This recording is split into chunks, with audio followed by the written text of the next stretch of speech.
പ്രഭാഷകന്റെ പുസ്തകം 20-ാം അധ്യായം 24-ാം വാക്യം. നുണ വികൃതമായ കറയാണ്, അജ്ഞന്റെ അധരത്തിൽ അത് എപ്പോഴും കാണും. നുണ അത് വികൃതമായൊരു കറയാണ്. നമ്മൾ പോകുന്നിടത്തെല്ലാം അത് കറയായി നമ്മളുടെ പിന്നാലെ കൂടിക്കൊണ്ടിരിക്കും. ഒരിക്കലും നുണ പറയാതിരിക്കാൻ, നുണ പ്രവർത്തിക്കാതിരിക്കാൻ, ഒരു നുണയാകാതിരിക്കാൻ നമ്മളെപ്പോഴും ശ്രദ്ധിക്കണം. അത് നമ്മളെ തുടർച്ചയായി പിന്തുടർന്നു കൊണ്ടിരിക്കുന്ന ഒരു ചങ്ങലയായി നമ്മളുടെ കൂടെയുണ്ടാകും, കറയായി നമ്മളുടെ കൂടെയുണ്ടാകും.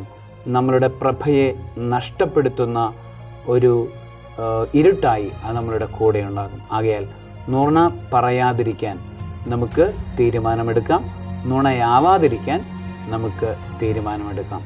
സർവശക്തനായ ദൈവം, പിതാവും പുത്രനും പരിശുദ്ധാത്മാവും സത്യത്തിൻ്റെ അഭിഷേകം കൊണ്ട് നിങ്ങളെ നിറയ്ക്കുമാറാകട്ടെ.